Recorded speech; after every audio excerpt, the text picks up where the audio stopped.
En Russie, de nombreuses opportunités ont été établies pour les hommes d'affaires monégasques. Un large panel d'activités avec des secteurs clés fait du marché économique russe l'un des plus vastes au monde. Commencé officiellement en 2013, les relations qui lient la principauté de Monaco et la Russie sont exemplaires, tout comme les liens qui nouent les deux chefs d'État.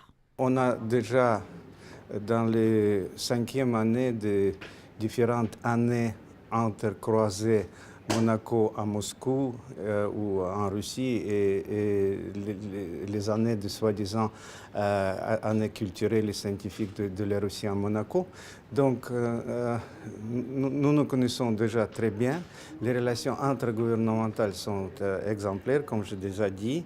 Il y a des ambassades ici à Monaco, le consulat général honoraire et à Moscou est ici. Donc, en principe, c'est très favorable pour le développement encore plus profond des relations entre les deux pays. En 2013, nous avons commencé notre première mission officielle auquel j'ai eu la chance de participer et de rencontrer le président Poutine d'ailleurs. Et ça a déclenché, grâce au prince bien sûr, un climat d'affaires relativement intense entre nos deux pays. D'un point de vue économique, il est vrai qu'il y a de grandes entreprises en Russie, dans des secteurs qui intéressent également les entreprises de Monaco. Et je pense qu'il y a effectivement beaucoup d'opportunités, tant à la fois pour les entreprises de Monaco pour investir et trouver des partenaires en Russie, comme pour les Russes, pour bénéficier des entreprises, des services de Monaco et pouvoir accéder par Monaco à d'autres marchés.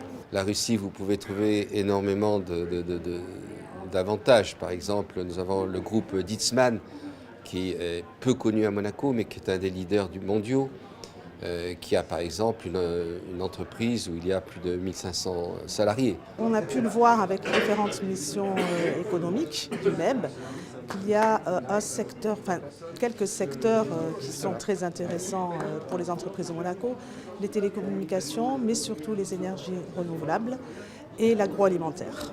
Après le succès des deux dernières missions économiques du MEB en Russie en 2016 et 2017, les relations entre les entrepreneurs monégasques et les entrepreneurs russes sont au beau fixe. Il est donc essentiel de faire perdurer cette bonne dynamique et d'entretenir cette bonne entente entre les deux pays afin d'édifier de solides fondations.